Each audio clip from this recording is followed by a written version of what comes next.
All right, so again, as a basketball fan, while I'm still trying to keep up with football, with Premier League and La Liga, especially watching Arsenal beat Manchester the other day, Manchester City, excuse me, that I should say.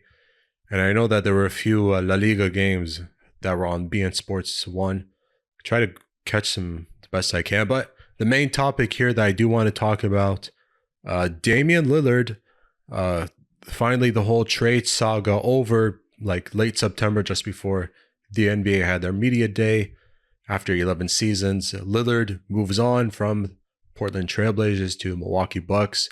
Even though he didn't go to the Miami Heat like he wanted, he still is now part of a much better team, closer to winning another championship like the Milwaukee Bucks, with Giannis Antetokounmpo and a core that still includes Chris Middleton, Brook Lopez, Pat Connaughton, Bobby Portis, with new coach Adrian Griffin.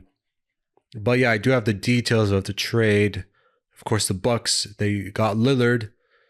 The Blazers got Drew Holiday, DeAndre Ayton, draft pick Toumani Camara, a 2028 first-round pick swap from Milwaukee, a 2029 first-round pick from Milwaukee, and a 2030 first-round pick swap from Milwaukee. So the Bucks gave up a bunch of draft picks, but for a trade like this that includes a high-caliber all-star, one of the best players in the game, highly valued asset, of course you're going to have to give up draft picks as well.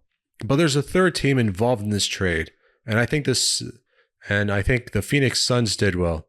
They got Yusuf Nurkic, Nasir Little, Keon Johnson, and Grayson Allen. Although the interesting part is regarding Drew Holiday, the Blazers did him a favor and shipped him immediately, at least a week later, to the Boston Celtics. Of course, it did include players and draft picks. Celtics, in return for Holiday, got Malcolm Brogdon, Robert Williams III, a 2024 first-round pick from Golden State Warriors, an unprotected 2029 first-round pick. Now, of course, a trade like this will help the Celtics deepen their roster, another move that will strengthen their chances for another championship. Already got Kristaps Porzingis and now Holiday as well. I mean, too bad Robert Williams III, he had to go, but as good as he is defensively, he always gets injured, especially in the playoffs, and that hasn't always helped Boston. Malcolm Brogdon, I mean, the Celtics tried to trade him to the Clippers earlier in the summer, but even their relationship wasn't very good later in the summer, not just because of that failed trade attempt, but because of how they handled his elbow injury and whether he needed surgery or not. So it seems like he will stay with the Blazers. Bucks and Celtics did really well on this whole thing. I like where the Suns are now, improving their depth. The Blazers will be an intriguing team, but they're not going to be competing for a championship anytime soon. With the moves made, already like almost a couple of years ago, CJ McCollum traded to Pelicans. And now with Lillard and Nurkic gone, I mean, those are like their core pieces that help the Trailblazers stay competitive.